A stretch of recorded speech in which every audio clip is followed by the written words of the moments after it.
Nah, nilai I ya, decreasing ya, nilainya adalah percepatannya 5. Ini dia nilainya 5. Sehingga kalau kita sebutkan si B ini negatif ya, makanya ini jadi positif. Coba kamu hitung nilainya. 32 dikurang ini berarti 27 ya. Iya kan? Bisa menghitung vektor ya. Dan sama kan dijumlahkan aja kan? Maka ini dia. Si A ini kan apa dia si A? 32I tambah 10 C. Kan itu ya, dikurang AB kan gitu. AB-nya berapa, Li? 5. Berarti ini jadi 32 ya. 27 ya.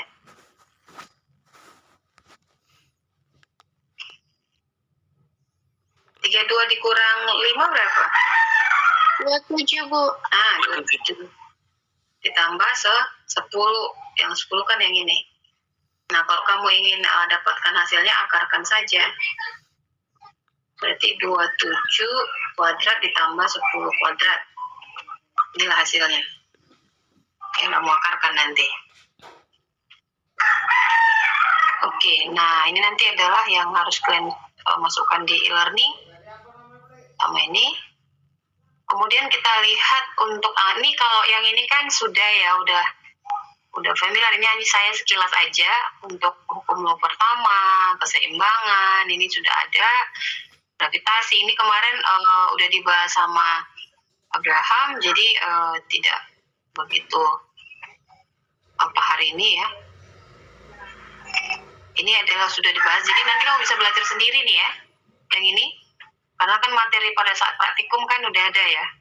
Ini sama konsepnya adalah, nah sekilas untuk vektor yang harus perhatikan kemarin ini kan sudah saya bahas ya. Hubungan A terhadap gaya, hukum Newton kedua yaitu sigma F sama dengan M kali A gitu.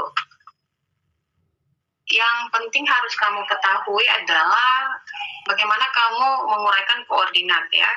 Kalau dia bergeraknya misalkan partikelnya rektangular, maka harus kamu proyeksikan terhadap X, Y, dan Z. Nah, yang bisa dihubungkan itu adalah yang sama vektornya ya. Kalau nggak sama kan nggak bisa dijumlah. Itu dia. Jadi nanti seperti ini, ada sigma terhadap Fx, Fy, Fz gitu ya, semua diuraikan. Lalu nanti kalau 2 dimensi berarti hanya 2 dimensi gitu dia. Nah kalau ini titik berat, ini saya rasa nggak berat, ini kalian mengerjakannya sama. Karena di SMA juga udah pernah dipelajari. Nah untuk konsepnya di dalam gaya ada beberapa yang harus diperhatikan. Ada namanya istilah gaya gesek ya.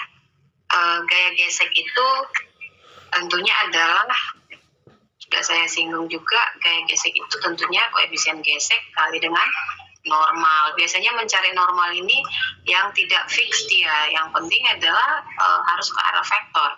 Karena kalau dia contohnya dia adalah hanya seperti ini Bu Sulastri pasti sudah bahas ini. Ini berat akibat beratnya, ada aksi, ada reaksi. Kalau yang ini kan sama-sama ke arah sumbu Y dia, makanya sigma Fy, dia kan ke arah sumbu Y tidak bergerak, maka sigma Fy sama dengan 0. Karena Y positif-positif, ini negatif, sehingga N dikurang W sama dengan 0. Dalam kondisi ini kan normal sama dengan W, gitu ya. Nah, tapi beda kalau misalnya ini. Nah, kalau yang ini, normal itu kan selalu tegak lurus dengan bidang sentuh. Nah, ini adalah bidang sentuhnya mana? Ini adalah kalau kita lihat, ini kan fix, ini lantai lah ya. Nah, jadi kalau normalnya kemana? Normalnya ini tentunya tegak lurus dengan lantainya. Nah, miring jadi seperti ini berarti. Arah sini. Akibat apa? Akibat dari beratnya itu tadi. Beratnya adalah selalu menuju pusat bumi. Nah, oleh karena itu ini kan tidak bisa kita langsung jumlahkan ya. karena dia tidak satu sumbu. Jadi kalau kita misalkan, kalau kamu buat misalnya ya, koordinatnya yang mana X-nya. Nah, kalau kamu ambil adalah seperti ini adalah jadi X-nya, miring yang sejajar dengan normal ini Y-nya, ya, seperti itu, maka otomatis ini harus diuraikan. Nah, kalau kita pindahkan, ini kan jadi ke sini ya. Nah, ini yang sejajar ini Y-nya. Lebih ke sini ya. Ini kan sejajar dengan ini. Maka supaya dia bisa dijumlah, ini harus kita proyeksikan ke Y-nya. Karena N-nya tadi ke atas ini adalah N-nya. Ini ke arah sini panahnya kan. Nah, ini ada panahnya. Karena kalau ini misalkan alfa, pasti ini adalah alfa. Berarti ini adalah samping sudutnya. Samping sudut berarti adalah ini miringnya. Ini adalah W cos alfa.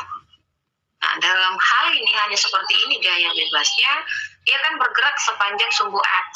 Ke Y dia kan nggak bergerak. Dia nggak naik, dia nggak turun kan.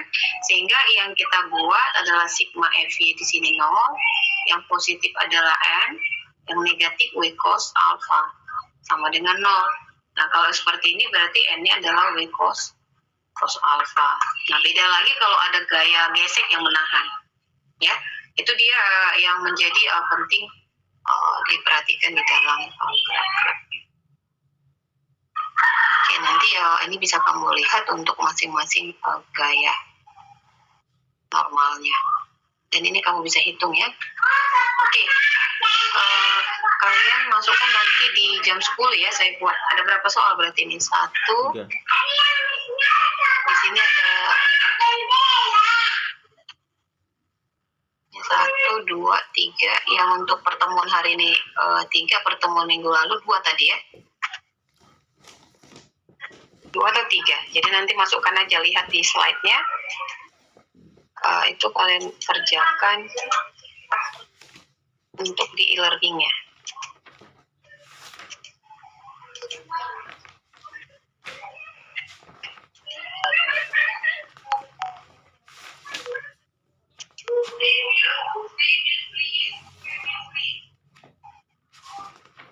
Tak ada kata yang mampu rasa cerita.